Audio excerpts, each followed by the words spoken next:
Today, what we're going to be doing is changing any image into a vector image.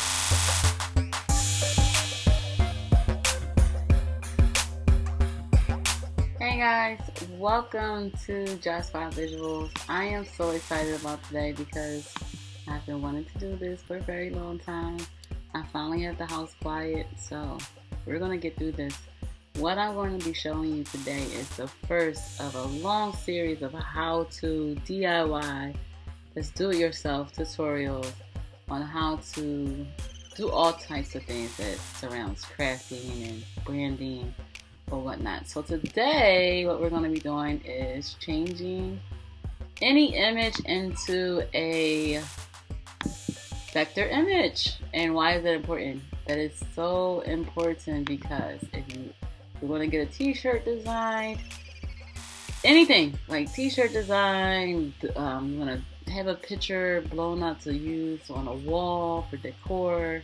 Let's say that you want to create handbags, plastic shopping cart bags for your customers with your logo on the side, anything that you want to use it a picture for.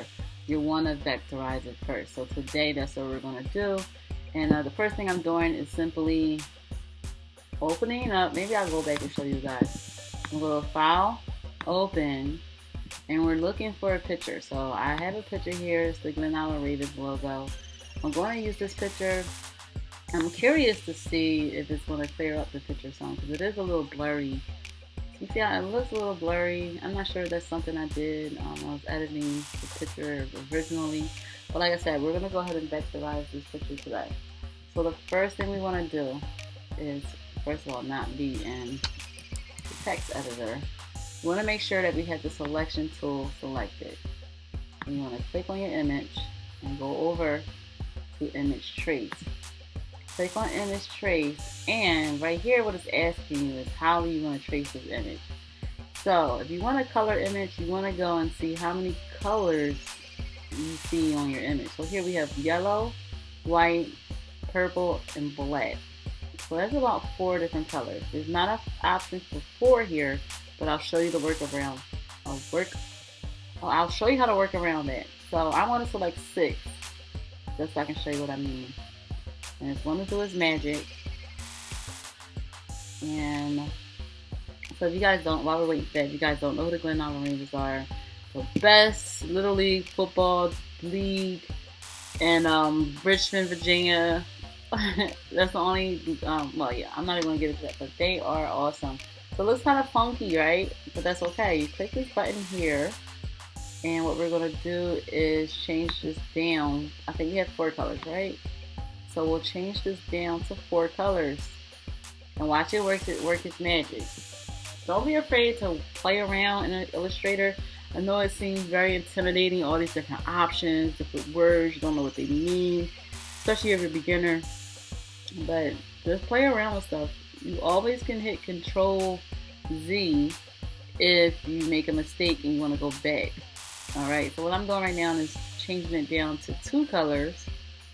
I'm sorry, 3 colors to see what that would look like. Still looks a little funky, but here's the thing, right?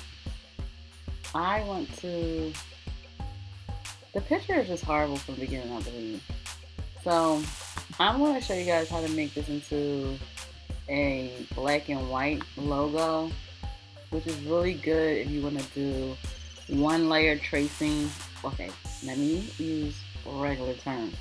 If you want to do a t-shirt and only have 1 color so that you don't have to overlay colors and it's easy to press on just 1 color, this is the way to go. Now threshold right here, you move it up and down, it just you know, fluctuates the amount of black to be used in the picture. If you see that, the lower you go, the less black. The higher you go, the more black you're going to see. So of course I want it to look like a bird, so I'm not going to take it all the way up. That's good, but you know, I kind of liked it with the white face and outline. So you see it's changing a bit as I go up and down. Right now I'm literally just playing around. I mean, a part of crafting is just going with the flow sometimes. I kind of like this one. I kind of like him with the white head, if that makes sense. I'm going to go down some more just see.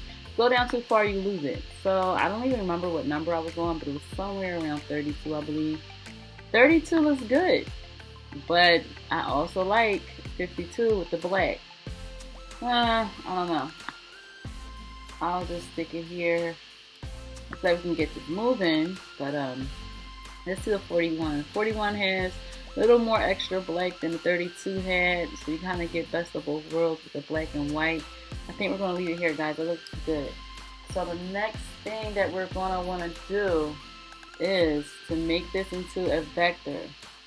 Is to, let me close out this first, guys. Let me click my selection tool. Let's see what's going on. We're going to go up here to Object,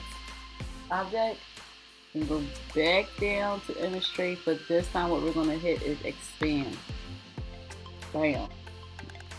Make it big, make it small, and it keeps its image. It doesn't, you can make it any size you want and it's going to look like the original picture.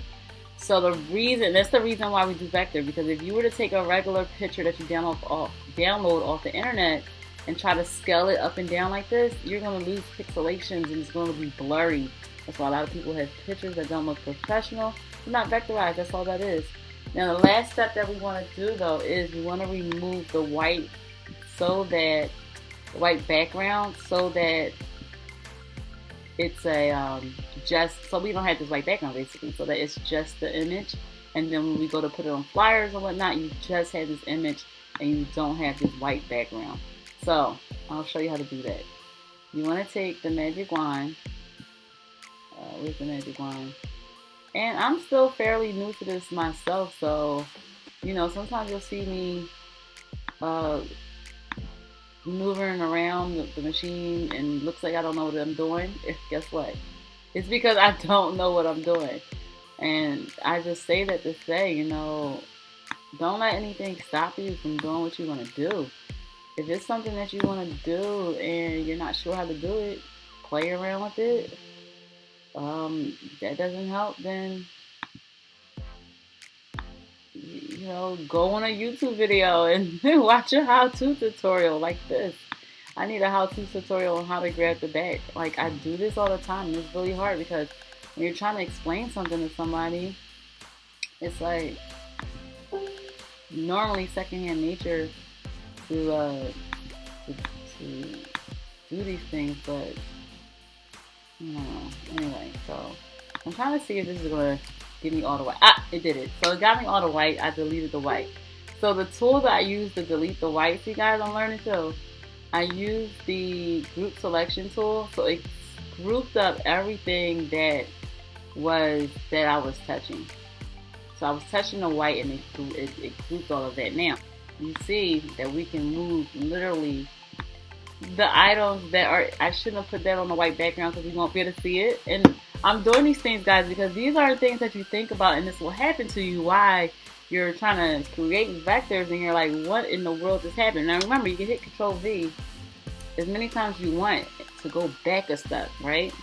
But if you see this, so let's say that I wanted, let's just hit Control V twice to get it back.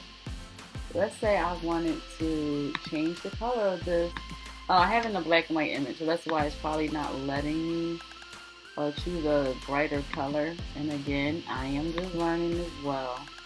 But as you guys can see, right, I got this color guide to pop up, and you can change the letters inside the image if you want. You can change his eye back to a yellow. I see a yellow up here right now. Next video I do, I will definitely make sure that I'm a little bit more,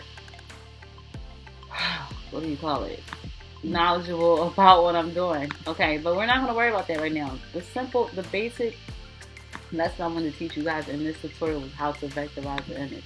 So the image is vectorized at this point. We want to go over it so that we can group the whole thing. Now what grouping will do, right, is you see how now I can move the A out if I wanted to. Yeah. If we want to move this whole image so that it all moves together and not one piece of it, you hit, okay, it's already good. So what we're going to do is move it. So we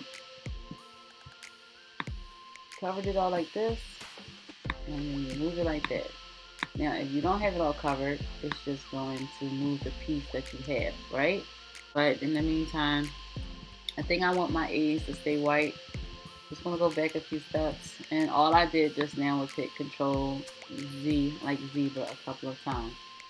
I'm going to get this whole thing so that I can bring it on over, have it all grouped, and there we have it. I wanted to save all together. I don't want it to save and then each item is a different layer for like a whatever is the right technical word is here. Okay, so last thing we want to do is select all, and then we're going to hit Command Shift O. Alright, so we selected Command Shift O after we selected all, and so now the picture should be all one. So let's see. Get your selection tool. That's what it was. You have to let go of the last tool. I grabbed my selection tool and now it's all saving as one picture, and you can move it up and down. So the last step, guys, is to now file, save as. I'm going to say vector this. I'm going to put 2020 in front of it so I know it's the vectored one. I'm going to put done, matter of fact, done. So I know that's the vector one. And we want to save it as a SVG. That means vector for V. V for vector. I don't remember what the S and the G stands for, guys, but you can look that up. Google is amazing, okay? And hit save. Now, after you save it, you hit OK. You now have a vectorized image. And so that's how you do it, my friends. I'll show you what to do with your vectorized items and images and how you can even put them on t-shirts.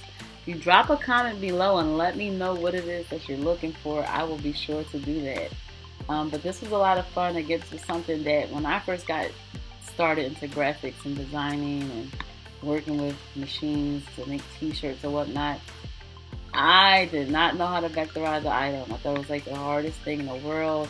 I remember getting a quote for a t-shirt one time and being told that I had to get it vectorized or pay an extra $25 fee, and I was not feeling it. So I was like, you know what? I'm going to teach myself, and that's what I did. So happy to say that I've now taught myself how to vectorize items along with a wide range of other things that I could not wait to share with you guys. So anyway, check out the Glen Island Ravens. They're on Facebook and Instagram. I am their social media director. We had an amazing year last year and cannot wait for 2020 to get started. Registration will be opening soon. I look forward to sharing so much more with you guys. I'm going to start so small. I say if I get 20 likes on this by this evening, and that's really a small number, guys, so don't let me down. I'll make another how-to each day for the next 21 days.